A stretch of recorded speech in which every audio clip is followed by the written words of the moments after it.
میں ہوں فضل قاسم۔ سب دیکھنے اور سننے والوں کو السلام علیکم۔ جو لوگ میرے چینل پر نئے آئے ہیں میرے چینل کو لائک اور سبسکرائب کر کے بیل کے آئیکن پہ لازمی کلک کر لیں تاکہ آئندہ آنے والے ویڈیو کا نوٹیفیکیشن آپ کو موصول ہو سکے۔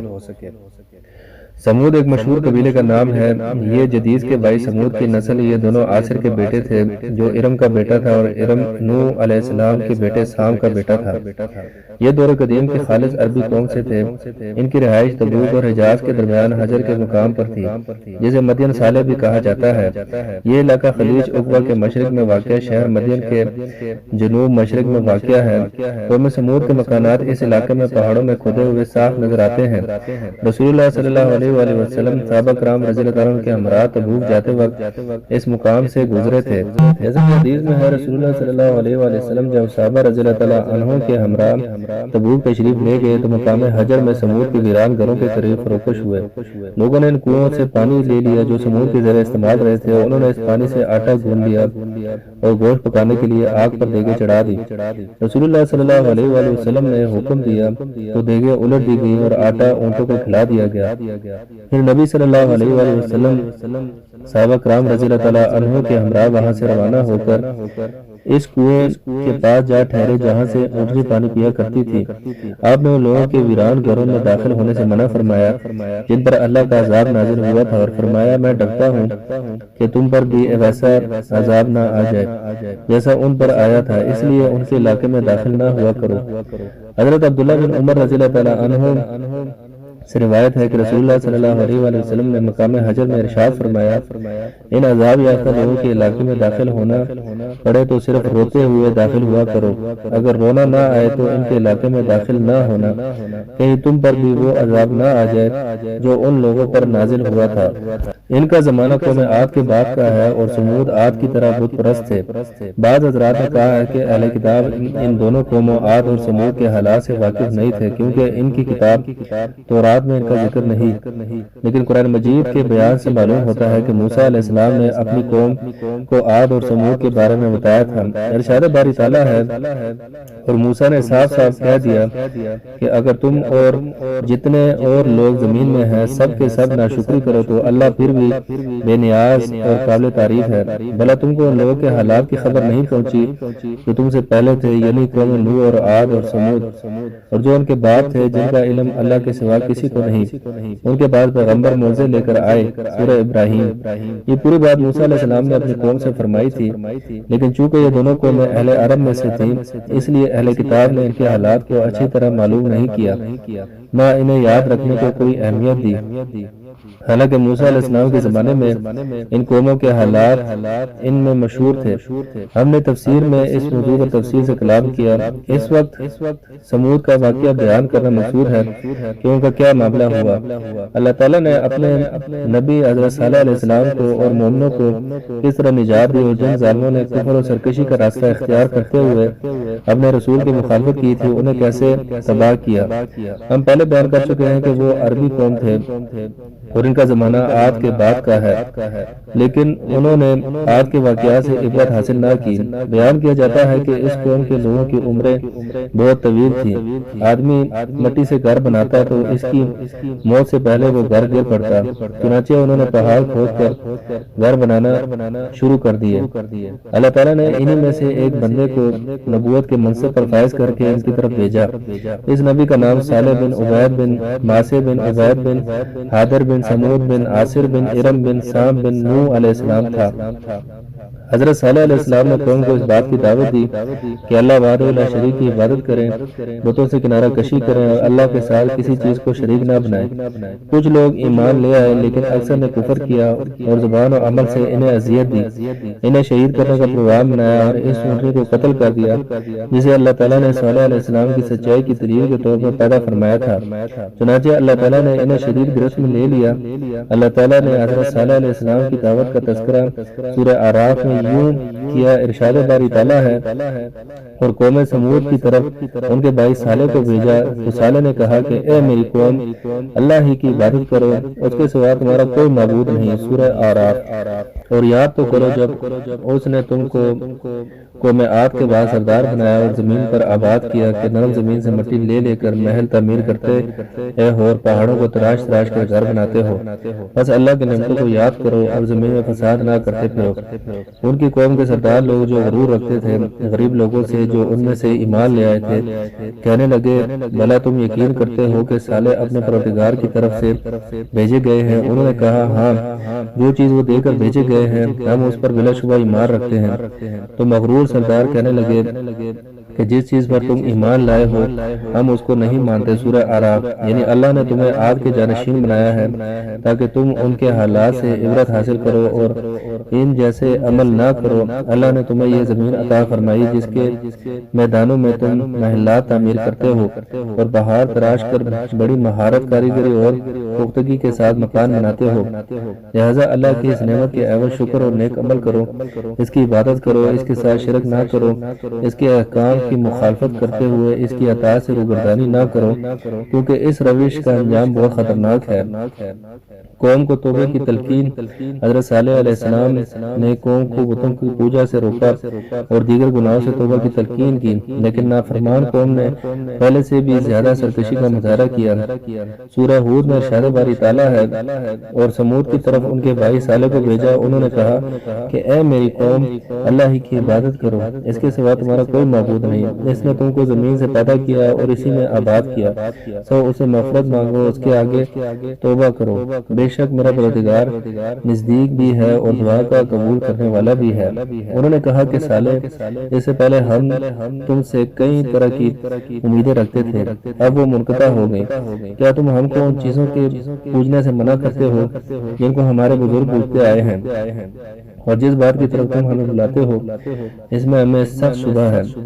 صالح نے کہا اے قوم، بھلا دیکھو تو اگر میں اپنے رب کی طرف سے کھلی دلیل پر ہوں اور اس نے مجھے اپنے ہاتھ سے نبوت کی نعمت بخشی، پھر اگر میں اللہ کی نافرمانی کروں تو اس کے سامنے میری کون مدد کرے گا؟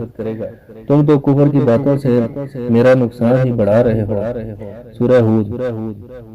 اللہ ہی نے تمہیں زمین سے پیدا کیا اور تمہیں اس کے آباد کرنے والا بنایا، یعنی زمین میں جو فصلیں اور پھل ہیں وہ تمہیں دیے، اس لیے وہی خالق اور رازق ہے اور وہی اکیلا عبادت کا مستحق ہے، نہ کہ دوسری چیزیں اور افراد۔ اسی سے بخشش مانگو، پھر اس کے آگے توبہ کرو، یعنی تم جو بدعمالیاں کر رہے ہو انہیں چھوڑ کر اللہ کی عبادت میں مشغول ہو جاؤ، وہ توبہ قبول کر کے تمہیں معاف فرما دے گا۔ میرا رب یقیناً قریب ہے اور قبول کرنے والا ہے۔ اس موقع پر آپ نے نرم لہجے اور نرم الفاظ میں بات کی اور انہیں نیکی کی طرف بلانے میں خوبصورت انداز اختیار کیا اور فرمایا تمہارا کیا خیال ہے کہ اگر معاملہ سچ مچ ویسے ہی ہو جیسے میں کہتا ہوں کہ تم اللہ کے ہاں کیا عذر پیش کر سکو گے؟ اس کے دربار میں تم کیسے جان چھڑا سکو گے؟ تم مجھ سے مطالبہ کرتے ہو کہ میں تمہیں اس کی اطاعت کی طرف بلانا چھوڑ دوں، میرے لیے یہ قطعاً ممکن نہیں، کیونکہ یہ مجھ پر فرض ہے۔ اگر میں اس کی ادائیگی ترک کر دوں تو مجھے اللہ کے عذاب سے نہ تم بچا سکو گے نہ کوئی اور میری مدد کر سکے گا، اس لیے میں تمہیں اللہ وحدہ لا شریک کی طرف بلاتا رہوں گا حتیٰ کہ اللہ تعالیٰ میرے اور تمہارے درمیان فیصلہ کر دے۔ سورہ شعراء میں دعوت صالح علیہ السلام کا تذکرہ یوں کیا گیا، ارشاد باری تعالیٰ ہے اور قوم سمود نے بھی پیغمبر کو جھٹلایا جب ان کو ان کے بھائی صالح نے کہا تم ڈرتے کیوں نہیں، میں تو تمہارا امانت دار پیغمبر ہوں، سو اللہ سے ڈرو اور میرا کہا مانو اور میں اس کا تم سے بدلہ نہیں مانگتا، میرا بدلہ اللہ رب العالمین کے ذمہ ہے۔ کیا جو چیزیں تمہیں یہاں میسر ہیں ان میں تم بے خوف چھوڑ دیے جاؤ گے، یعنی ان باغوں اور ان چشموں اور ان کھیتوں اور ان کھجوروں کے باغوں میں ان کے شگوفے نرم اور نازک ہیں، اور تم تکلف سے پہاڑوں میں تراش تراش کر گھر بناتے ہو، تو اللہ سے ڈرو اور میرے کہنے پر چلو اور حد سے تجاوز کرنے والوں کی بات نہ مانو جو ملک میں فساد کرتے ہیں اور اصلاح نہیں کرتے۔ سورہ شعراء۔ قوم کی بدشگونی۔ دعوت حق کو تھامنے کی بجائے قوم نے حضرت صالح علیہ السلام اور آپ کے ساتھیوں سے بدشگونی لینا شروع کر دی اور فساد کے لیے صلاح مشورہ کرنے لگے۔ اللہ تعالیٰ نے ان کے حالات بیان کرتے ہوئے فرمایا اور ہم نے سمود کی طرف اس کے بھائی صالح کو بھیجا کہ تم سب اللہ کی عبادت کرو، پھر بھی وہ دو فریق ہو کر آپس میں جھگڑنے لگے۔ صالح نے کہا کہ بھائیو، تم بھلائی سے پہلے برائی کے لیے کیوں جلدی کرتے ہو اور اللہ سے بخشش کیوں نہیں مانگتے تاکہ تم پر رحم کیا جائے؟ وہ کہنے لگے کہ تم اور تمہارے ساتھی ہمارے لیے برا شگون لائے ہو۔ صالح نے کہا کہ تمہاری بدشگونی اللہ کی طرف سے ہے، بلکہ تم ایسے لوگ ہو جو فتنے میں پڑے ہوئے ہو اور اس شہر میں 9 شخص تھے جو ملک میں فساد کرتے تھے اور اصلاح سے کام نہیں لیتے تھے۔ انہوں نے آپس میں قسمیں کھا کر عہد کیا کہ ہم رات کو اس پر اور اس کے گھر والوں پر شبہون ماریں گے، پھر اس کے وارث سے کہہ دیں گے کہ ہم صالح کے گھر والوں کے موقع ہلاکت پر گئے ہی نہیں اور ہم بالکل سچ کہتے ہیں۔ سورہ نمل۔ اللہ کے نبی پر کی حملے حضرت صالح علیہ السلام کی قوم اپنی ضد پر اڑی رہی اور دعوت توحید کو قبول کرنے کے بجائے اپنے نبی کی ذات پر رقیق حملے شروع کر دیے۔ ارشاد باری تعالیٰ ہے، سمود نے بھی ہدایت کرنے والوں کو جھٹلایا اور کہا کہ بھلا ایک آدمی جو ہم ہی میں سے ہے ہم اس کی پیروی کریں، یوں ہو تو ہم گمراہی اور دیوانگی میں پڑ گئے۔ کیا ہم سب میں سے اسی پر وحی نازل ہوئی ہے؟ نہیں، بلکہ یہ جھوٹا خود پسند ہے۔ ان کو کل ہی معلوم ہو جائے گا کہ کون جھوٹا اور خود پسند ہے۔ سورہ قمر۔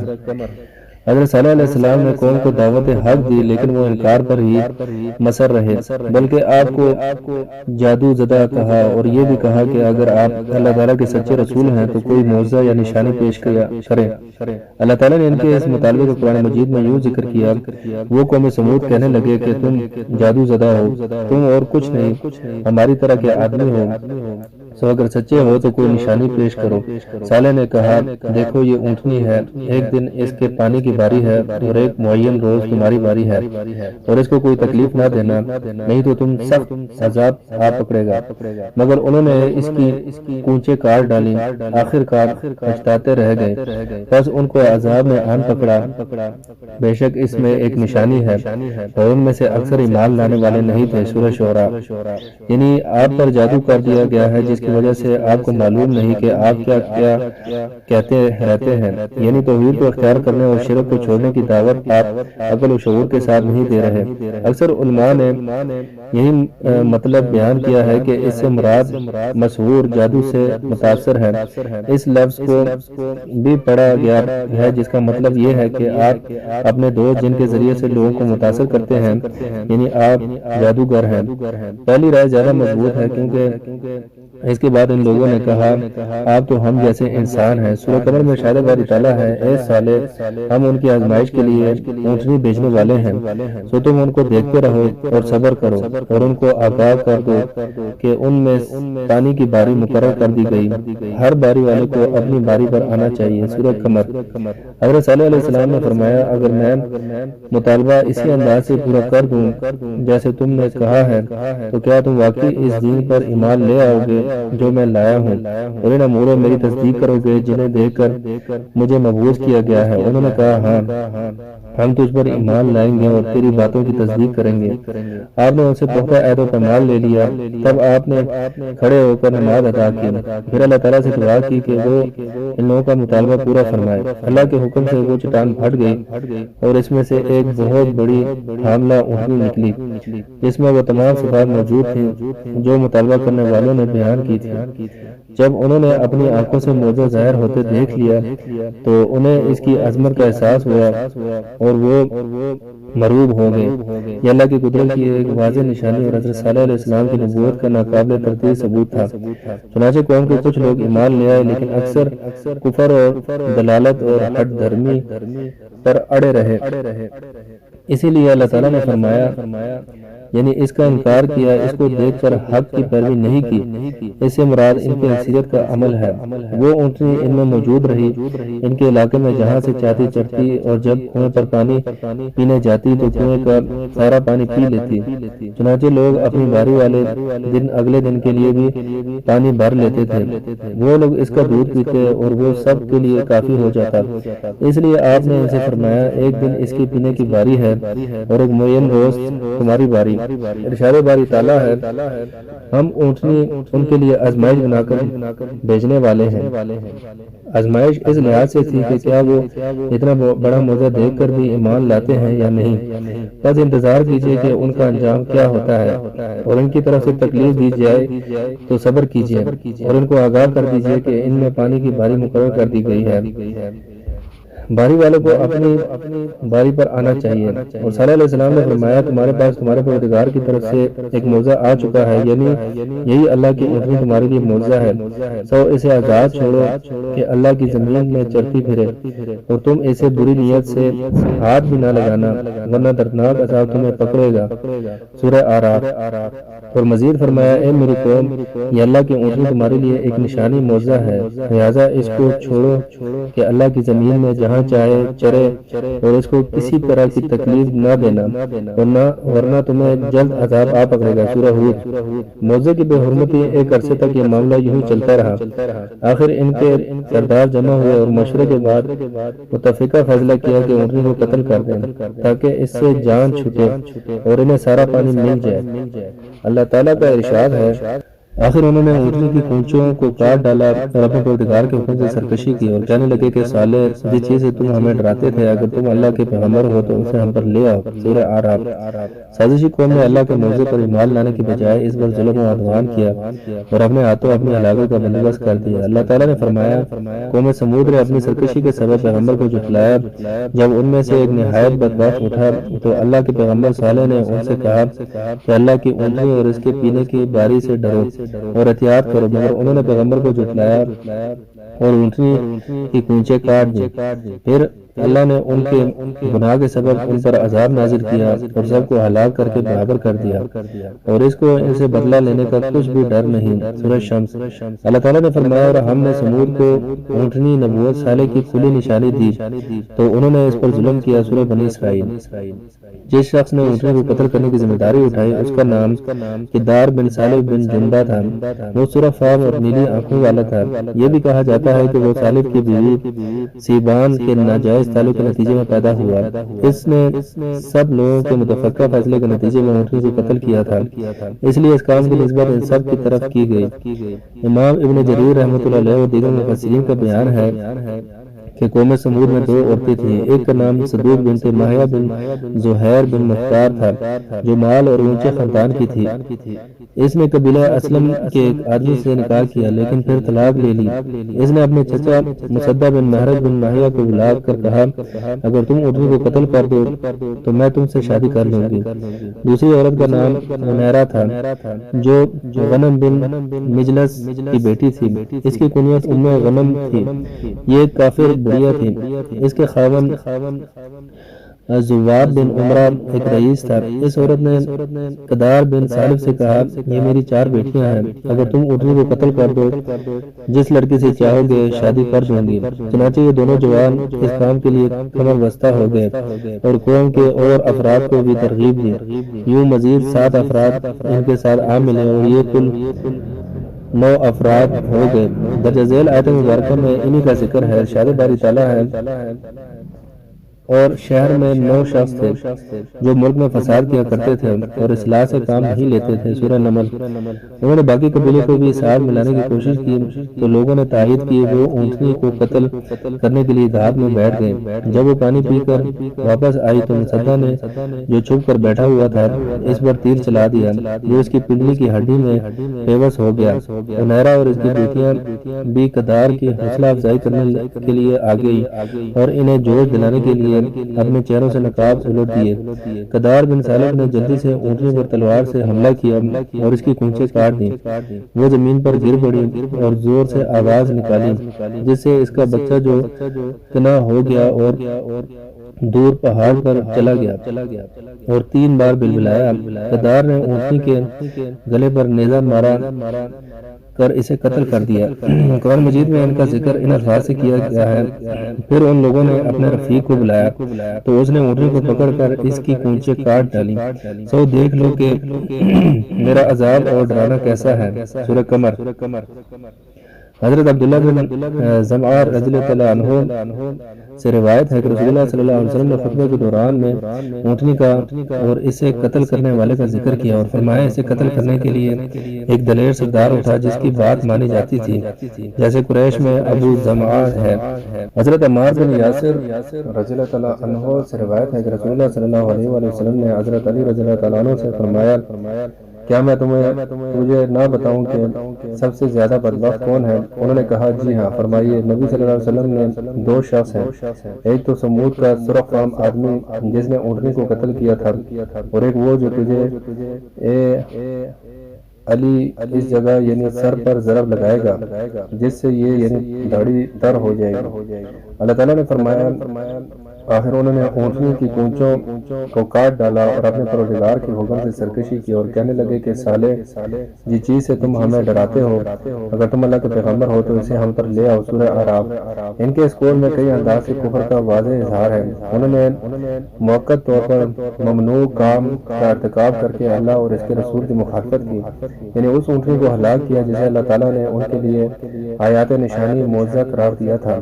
انہوں نے ایسا کام کیا جس سے عذاب جلدی آ جائے، لہٰذا وہ دو وجہ سے اس کے مستحق ہو گئے۔ ایک اس لیے کہ اللہ تعالیٰ نے عذاب کی یہ شرط بیان فرمائی تھی کہ اس کو کسی طرح کی تکلیف نہ دینا ورنہ تمہیں جلد عذاب آ پکڑے گا۔ دوسری وجہ یہ ہے کہ انہوں نے عذاب کے جلد آ جانے کا مطالبہ کیا۔ کفر کی تیسری وجہ یہ ہے کہ انہوں نے اس رسول کی تکذیب کی جس کی نبوت اور سچائی کا ناقابل تردید ثبوت موجود تھا اور انہیں اس کا پوری طرح علم اور یقین تھا، لیکن کفر اور دلالت اور فساد نے انہیں مجبور کر دیا کہ وہ حق کو ناقابل فہم قرار دیں اور اس طرح ان پر عذاب نازل ہو جائے۔ علماء کرام نے بیان فرمایا کہ جب ان لوگوں نے اونٹنی کو قتل کیا تو اس پر سب سے پہلے قدار بن سالف لعنت اللہ علیہ نے عمل کیا اور اس کی کونچیں کاٹ دیں، وہ زمین پر گر پڑی۔ پھر سب افراد نے جلدی جلدی تلواروں سے اس کے ٹکڑے کر دیے۔ جب اس کے بچے نے یہ دیکھا تو بھاگ کر سب سے اونچے پہاڑ پر چڑھ گیا اور 3 بار بلبلایا۔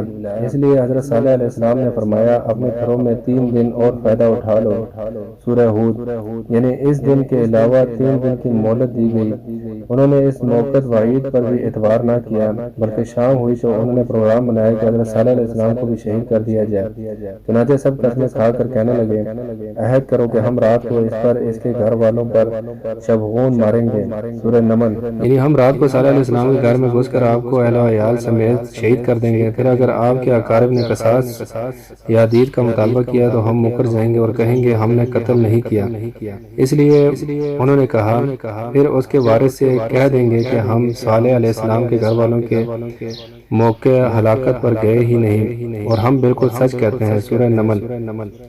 جب قوم نے معجزے کا انکار کیا اور اللہ تعالیٰ کی نعمتوں کی ناشکری کی تو نتیجہ ان کی تباہی کی صورت میں نکلا، جسے اللہ تعالیٰ نے قرآن مجید میں مختلف پیرائے میں بیان کیا ہے۔ ارشاد باری تعالیٰ ہے اور وادی حجر کے رہنے والوں نے بھی پیغمبروں کی تکذیب کی، ہم نے ان کو اپنی نشانیاں دی اور ان سے منہ پھیرتے رہے اور وہ پہاڑوں کو تراش تراش کر گھر بناتے تھے کہ امن سے رہیں گے، تو ہولناک چیخ نے ان کو صبح ہوتے ہوتے آ پکڑا اور جو کام وہ کرتے تھے وہ ان کے کچھ بھی کام نہ آئے۔ سورہ حجر۔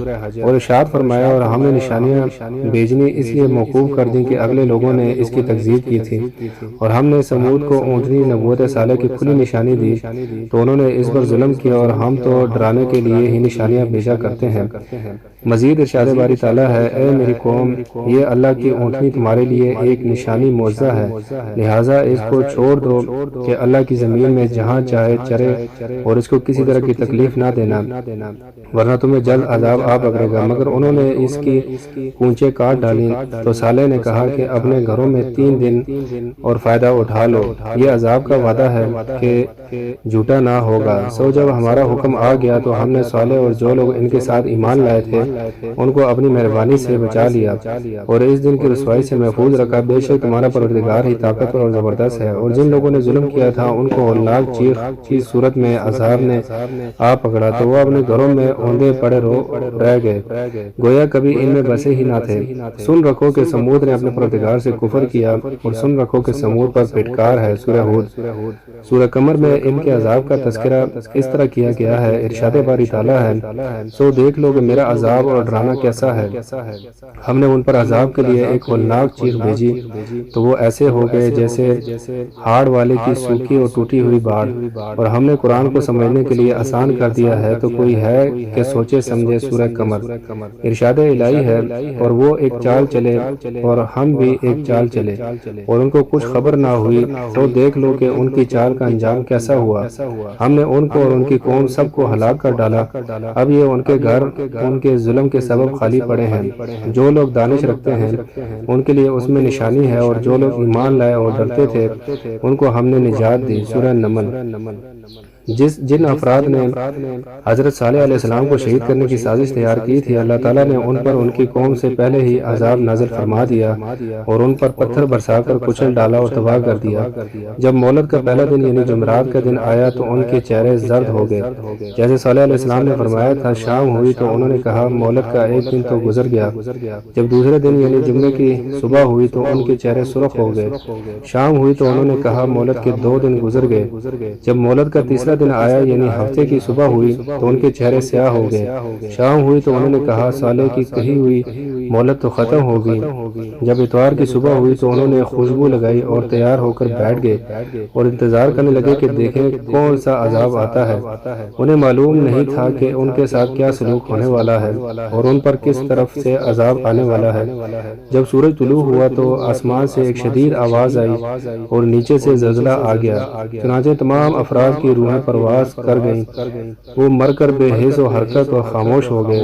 وہ اپنے گھروں میں جیسے بیٹھے تھے ویسے ہی بیٹھے بیٹھے بے جان اجسام میں تبدیل ہو گئے اور حرکت بھی نہ کر سکے۔ ان میں سے صرف ایک لونڈی زندہ بچ گئی جو چلنے پھرنے سے معذور تھی۔ اس کا نام کلبہ بنت سلک تھا اور اسے ذریعہ بھی کہتے تھے۔ وہ پکی کافرہ تھی اور صالح علیہ السلام کی سخت دشمن تھی۔ جب اس نے عذاب دیکھا تو اسے چلنے کی طاقت مل گئی، چنانچہ وہ انتہائی تیزی سے بھاگی حتیٰ کہ عربوں کے قبیلے کے پاس جا پہنچی۔ اس نے تمام چشمدید واقعہ سنایا اور قوم پر آنے والے عذاب کی خبر دی۔ پھر پانی مانگا، جب اس نے پانی پیا تو وہ بھی مر گئی۔ اللہ تعالیٰ نے فرمایا یوں محسوس ہوتا کہ وہ کبھی یہاں بسے اور آباد ہی نہیں ہوئے، یعنی اس طرح فنا ہو گئے گویا کبھی تھے ہی نہیں۔ حضرت صالح علیہ السلام کا اظہار افسوس۔ حضرت صالح علیہ السلام نے قوم کی تباہی و بربادی پر نہایت غم و حسرت کا اظہار فرمایا۔ اللہ تعالیٰ نے ان کی اس کیفیت کو یوں بیان فرمایا، ارشاد باری تعالیٰ ہے، پھر صالح ان سے نا امید ہو کر پھرے اور کہا کہ اے میری قوم، میں نے تم کو اللہ کا پیغام پہنچا دیا اور تمہاری خیر خواہی کی، مگر تم ایسے ہو کہ خیر خواہوں کو دوست نہیں رکھتے۔ سورہ الاعراف۔ صالح علیہ السلام نے قوم کے ہلاک ہو جانے کے بعد قوم سے مخاطب ہو کر بطور افسوس و حسرت یہ فرمایا، میری قوم، میں نے تمہیں اپنے رب کا پیغام پہنچایا تھا اور تمہارا بھلا چاہا تھا، یعنی میں نے ہر ممکن طریقے سے تمہیں راہ ہدایت پر لانے کی پوری کوشش کی، اپنے قول عمل اور نیت سے اس کا انتہائی خواہش مند تھا، لیکن تم لوگ نصیحت کرنے والوں کو پسند نہیں کرتے، یعنی تمہاری فطرت نہ حق کی طالب تھی نہ اسے قبول کرتی تھی، اس لیے تم اس دردناک عذاب کا شکار ہو گئے جس میں تم اب تک مبتلا رہو گے۔ اب میں کسی طرح بھی تمہیں اس عذاب سے چھڑا نہیں سکتا، میں نے تو اپنا فرض ادا کر دیا، یعنی تمہیں اللہ کا پیغام پہنچا دیا اور تمہاری خیر خواہی کی، میں یہی کچھ کر سکتا تھا، اس کے بعد اللہ جو چاہتا ہے کرتا ہے۔ بدر کے کنویں میں جن مقتول کافروں کو پھینکا گیا تھا، اللہ کے نبی صلی اللہ علیہ وسلم نے 3 دن بعد ان سے بھی اسی طرح خطاب فرمایا تھا۔ رات کے آخری حصے میں جب آپ نے اسلامی لشکر کو کوچ کا حکم دے دیا تھا اور خود سواری پر تشریف فرما ہو چکے تھے، آپ نے فرمایا، اے کنویں والو، تمہارے رب نے تم سے جو وعدہ کیا تھا کیا تم نے اسے پورا ہوتے دیکھ لیا؟ مجھ سے میرے رب نے جو وعدہ فرمایا تھا میں نے تو اسے پورا ہوتے دیکھ لیا۔ آپ نے اس موقع پر ان لاشوں کو مخاطب کر کے یہ بھی فرمایا تھا، تم اپنے نبی کے لیے اس کا برا خاندان ثابت ہوئے، تم نے اس وقت مجھے جھوٹا کہا جب لوگوں نے مجھے سچا مانا، تم نے مجھے اس وقت وطن سے نکالا جب لوگوں نے مجھے جگہ دی، تم نے اس وقت مجھ سے لڑائی کی جب لوگوں نے میری مدد کی، تم اپنے نبی کے لیے نبی کا برا خاندان ثابت ہوئے۔ حضرت عمر رضی اللہ تعالیٰ عنہ نے عرض کی، اے اللہ کے رسول صلی اللہ علیہ وسلم، آپ ان لوگوں سے مخاطب ہیں جو مردار ہو چکے ہیں۔ نبی صلی اللہ علیہ وسلم نے فرمایا، قسم ہے اس ذات ذات کی جس کے ہاتھ میں میری جان ہے، میری بات تم ان سے زیادہ نہیں سن رہے، لیکن وہ جواب نہیں دے سکتے۔ بعض علماء علیہ السلام نے فرمایا کہ اس واقعے کے بعد حضرت صالح علیہ السلام حرم شریف میں تشریف لے گئے اور وفات تک وہیں مقیم رہے۔ حضرت جابر رضی اللہ عنہ سے روایت ہے کہ رسول اللہ صلی اللہ علیہ وسلم جب مقام حجر سے گزرے تو فرمایا معجزات کا مطالبہ نہ کرو۔ صالح علیہ السلام کی قوم نے یہ مطالبہ کیا تھا تو وہ اونٹنی کی صورت میں ظاہر ہو گیا۔ وہ اس راہ سے پانی پینے آتی تھی اور اس راستے سے واپس جاتی تھی۔ انہوں نے اپنے رب کا حکم نہ مانتے ہوئے سرکشی کی اور اس کی پونچھیں کاٹ دیں۔ ایک دن وہ پانی پیتی تھی اور دوسرے دن وہ اس کا دودھ پیتے تھے۔